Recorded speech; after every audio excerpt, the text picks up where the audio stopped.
শত্রু বানাতে আপনাকে ঝগড়া করতে হবে না। ভালো কাজ করুন, দেখবেন আপনার শত্রুর অভাব নেই। আপনি যা বা যাদের জন্য সর্বোচ্চটা দিয়ে চেষ্টা করেছেন বা দিচ্ছেন, তারা শুধু আপনার ভুল ত্রুটির অধিকারকেই তৈরি করছে এবং ভুলগুলোরই প্রতিদান দিবে, আর কিছুই মনে রাখে না। এটাই হয়তো নিয়তি। পুরুষ তার প্রথম প্রেমিকার মতো দ্বিতীয় কোনো নারীকে ভালোবাসতে পারে না। যে চলে যায় তাকে যেতে দিন, কেননা যে চলে যায় সে কখনো আপনার ছিল না, আর কখনো আপনার থাকবেও না। সফলতা ছাড়া এই ভদ্র সমাজে ছেলেদের কোনো মূল্য নেই। কি ভাবছেন লোকের উপকার করে খুব মহান হবেন? ভুল ভাবছেন। স্বার্থের দুনিয়া, কাজ মিটে গেলেই সবাই আপনাকে ভুলে যাবে। মানুষের প্রতি মানুষের বিশ্বাস তখন কমতে শুরু করলো যখন দরজার আবিষ্কার হলো। মানুষ যখন বিশ্বাসের ওপর আঘাত করতে শুরু করলো তখন তালার আবিষ্কার হলো। আর মানুষের ওপর থেকে মানুষের বিশ্বাস যখন একেবারেই উঠে গেল তখন সিসিটিভি ক্যামেরার আবিষ্কার হলো। কচু পাতা দেখেছেন নিশ্চয়ই, উপরটা সবুজ কিন্তু ভিতরটা চুলকানিতে ভরা। তেমনি কিছু মানুষ আছে, উপরে মানুষের মতো দেখতে হলেও ভিতরটা আবর্জনাতে ভরা। একটা কাক টিয়াকে জিজ্ঞেস করলো, তুমি খাঁচায় কেন? টিয়া দুঃখ ভরা মন নিয়ে বলল, আমি কথা বলতে পারি তাই। কিছু মানুষের স্বভাব কোনো দিনও পাল্টাবে না। তাদের যে ভালোবাসা দেয় তারা স্বার্থপরই থাকবে। স্মৃতি সে তো সুখেরই হোক বা বেদনারই হোক, সবসময় দুঃখেরই কারণ হয়। ভাগ্যকে রবের কাছে দেয়া করে পরিবর্তন করা যায়। রবের কাছ থেকে চাওয়া ব্যতীত কোনো কিছুই ভাগ্যকে পরিবর্তন করতে পারে না। যখন ছিল তার প্রয়োজন তখন আমিও ছিলাম তার প্রিয়জন। মন কখনো ভাঙে না, যেটা ভাঙে সেটা হলো বিশ্বাস।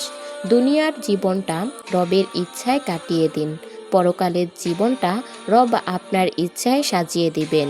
মানুষ যখনই দামি পোশাক পরুক, যতই সে মেকআপ করুক, তার আসল সৌন্দর্য লুকিয়ে আছে চরিত্র, ব্যবহার ও তার কর্মে। সহজে ভুলে থাকা গেলেও ভুলে যাওয়া কখনোই যায় না। স্ত্রীর শরীরের 3টি লক্ষণ দেখলেই বুঝে নেবেন আপনি ভাগ্যবান। নাম্বার 1, যে স্ত্রী তার পররূপচর্চার প্রতি এত আগ্রহ নেই। নাম্বার 2, ঘরের কোনো কথা বাইরে বলে না। নাম্বার 3, মিতব্যয়ী। মেয়েদের রূপ না থাকলে কেউ কাছে আসে না, ছেলেদের অর্থ না থাকলে কেউ পাশে থাকে না। সব মানুষ একই রকমের হয় না। কিছু মানুষ পাশে থেকেও আপন হয় না, আবার কিছু মানুষ দূরে থাকলেও কখনো পর হয় না। সম্মান করতে শিখুন ওই মানুষগুলোকে যাদের সাথে খারাপ ব্যবহার করলেও আপনার সাথে তারা খারাপ ব্যবহার করে না। ভুল মানুষকে ভালোবেসে যাওয়া যায়, কিন্তু অসময়ে ফসল ফলিয়ে ভালো ফল আশা করা একই কথা।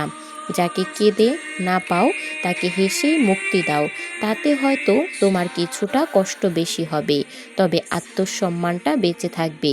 পারলে কাউকে ঠকানোর অভ্যাসটা বাদ দিও, কারো না কারণ একজন ঠকতে ঠকতে শিখে যায় আর অন্যজন ঠকাতে ঠকাতে ফেঁসে যায়। কাউকে এতটা আঘাত করো না যতটা আঘাত করলে নিজের ভুল বোঝার পর ফিরে আসার আর পথটা পাবে না, সেই পথটাও বন্ধ হয়ে যাবে।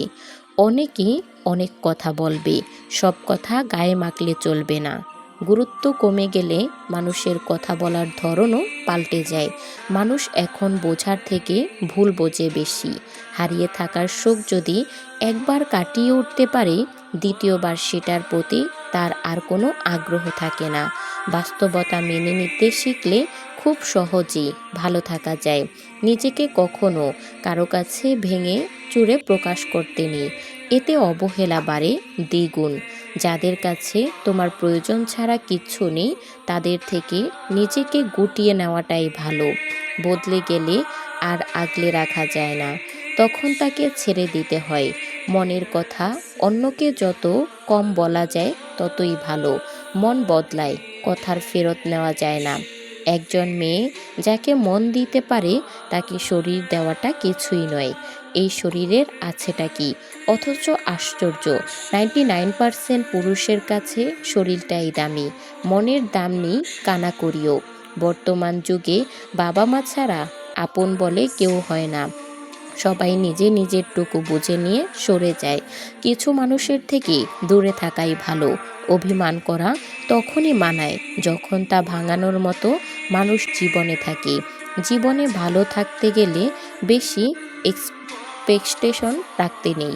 আপনি যাকে ভালো ভাবছেন সেও কারো না কাছে খারাপ, আবার আপনি যাকে খারাপ ভাবছেন সেও কারো না কাছে অবশ্যই খারাপ। সোজা কথা, একটা মানুষ কখনোই সবার কাছে ভালো বা খারাপ হয়ে থাকতে পারে না। শুধু কি নেশা, মিথ্যা ভালোবাসাও স্বাস্থ্যের জন্য খুবই ক্ষতিকর। ভালোবাসা আজকাল ড্রিনের মতো হয়ে গেছে। নিয়ে তো নেয় মানুষ, কিন্তু শোধ আর করতে ভুলে যায়। সব সময় হাসি মুখে থাকা মানুষদের একটা বড় সমস্যা হচ্ছে এদের মন খারাপ কেউ বুঝতে চায় না। জীবন থেকে চলে যাওয়া প্রতিটি মানুষকে ধন্যবাদ জানাই। তারা চলে না গেলে হয়তো অনেক কিছুই বুঝতাম না, শিখতে পারতাম না, জানতাম না। চোখ নিয়ন্ত্রণ ব্যতীত পাপ নিয়ন্ত্রণ অসম্ভব। একজনের শূন্যতা কখনো অন্যজনকে দিয়ে পূর্ণ করা যায় না। ভালোবাসা যদি টাকা দিয়েও কিনে নেওয়া যেত, তাহলে আমি সিঙ্গেল থাকতাম। কারণ টাকার মতো কানাকড়িও আমার কাছে নেই। আমার হাতে নষ্ট হয়ে যাওয়া জিনিসগুলোর মধ্যে একটা বড় জিনিস হচ্ছে আমি নিজেই। যাদের মনে মায়া বেশি তাদের জীবনে কষ্টটাও বেশি। দুঃখের সময়টা অনেক দীর্ঘ হয়, আর সুখের মুহূর্তগুলো ক্ষণিকেই চলে যায়। একজন মানুষ দুইটি কারণে সবচেয়ে বেশি বদলে যেতে পারে: যখন তার জীবনে বিশেষ কেউ আসে, আর যখন তার জীবন থেকে বিশেষ কেউ চলে যায়। ইচ্ছাগুলো পূরণ হয় না বলে মন খারাপ করি না, কারণ আমি জানি রব সব সময় আমাদের উত্তম জিনিস দিয়ে থাকে।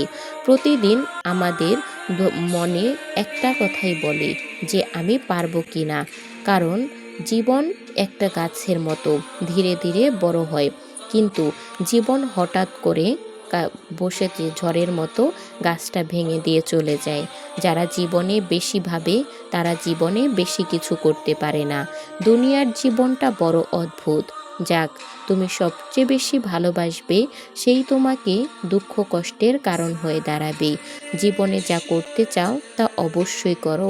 এটা ভেবো না যে লোকে কি বলবে, কারণ লোকে এখনো বলবে, আর যখন তুমি কিছু করবে না তখন তো অবশ্যই বলবে। এটা ভেবে কখনোই বসে থেকো না। ভালো থাকতে যে আমাকে ছেড়ে চলে গেছে তার খবর রেখে আমি কি করব? শৈশবটাই ভালো ছিল। কষ্ট পেলে অত্যন্ত কাঁদতে পারতাম। বড় হওয়ার পর কষ্ট বুকে রেখে ফেলে চোখের জল ফেলা খুবই কষ্ট। কষ্ট পেলে এখন আর কাঁদা যায় না। তুমি ভেতর থেকে ভেঙে পড়েছ, সেটা কাউকে বুঝতে দিও না। কারণ লোকে ভেঙে যাওয়া বাড়ির ইট পর্যন্ত খুলে নিয়ে যায়।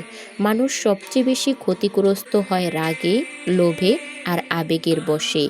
আপনি কতটা শিক্ষিত সেটা গুরুত্বপূর্ণ নয়, আপনার চরিত্র কতটা উন্নত সেটাই গুরুত্বপূর্ণ। যাকে পেয়ে জীবনের সব কষ্ট ভুলে গিয়েছিলাম, সেও এখন আমার কষ্টের কারণ হয়ে দাঁড়িয়েছে। সম্পর্কে মায়ার টানের ভালোবাসা থাকলে জোর করে কষ্টকে ধরে রাখার দরকার পড়ে না। তখন মানুষ অশিক্ষিত ছিল, যখন শিক্ষিত নেতা নির্বাচন করত। আজ মানুষ যখন শিক্ষিত তখন অশিক্ষিত নেতা নির্বাচন করে। কান্নার জল সবাই দেখে, হৃদয়ের কষ্ট কেউ দেখে না। পাওয়ার আনন্দ কিছুদিন থাকে, কিন্তু না পাওয়ার বেদনা সারা জীবনেও ভোলা যায় না। শত্রুর আঘাতের চেয়ে প্রিয়জনের আঘাত অনেক বেশি যন্ত্রণাদায়ক। কারণ অস্ত্রের আঘাতে দেহ ক্ষতিগ্রস্ত হয়, কিন্তু প্রিয়জনের আঘাতে হৃদয় ক্ষত বিক্ষত হয়। দেহের ক্ষত মুছে গেলেও হৃদয়ের ক্ষত রয়েই যায়। আমাদের ব্যাংকে টাকা জমা দেওয়ার লাইনে দাঁড়িয়ে আছি। পেছনে এক ভদ্রলোক একটা পৈশাচিক হাসি দিয়ে আমার দিকে তাকিয়ে আছেন। আমি একটু ইতস্ত হয়ে পাশে গিয়ে দাঁড়িয়েলাম। উনি আমাকে ডেকে বললেন, জানেন ভাই, আমি কেন হাসছি? স্বভাবতই বললাম, আমি কিভাবে জানবো ভাই? উনি আবারও বললেন, ওই মেয়েটা ওই হাসিটা রেখে তিনি উকি দিয়ে বলল, ওই যে দেখছেন না ক্যাশ কাউন্টারের মেয়েটা, উনি আমার এক্স গার্লফ্রেন্ড। আমি বললাম, তাহলে তো কষ্ট পাওয়ার কথা ছিল, কিন্তু আপনি তো খুশি দেখতেছি। সে বলে, আমার ভালোবাসা প্রত্যাখ্যান করে চলে গিয়েছিল বছর খানেক আগে।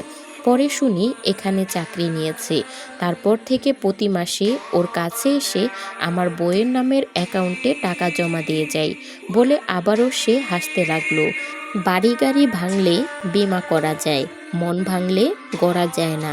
তো বন্ধুরা, ভিডিওটি ভালো লাগলে একটা লাইক কমেন্ট করে দিবেন, আর ভিডিওটি আপনার প্রিয় মানুষদের সাথে শেয়ার করবেন যারা জীবনে অনেক বেশি সফল হতে চায়। দেখা হচ্ছে পরবর্তী কোনো ভিডিওতে। সেই পর্যন্ত ভালো থাকবেন, সুস্থ থাকবেন। আর আপনি যদি আমাদের চ্যানেলে নতুন হয়ে থাকেন তাহলে অবশ্যই আমাদের চ্যানেলটি সাবস্ক্রাইব করে আমাদের সাথেই থাকবেন। ধন্যবাদ।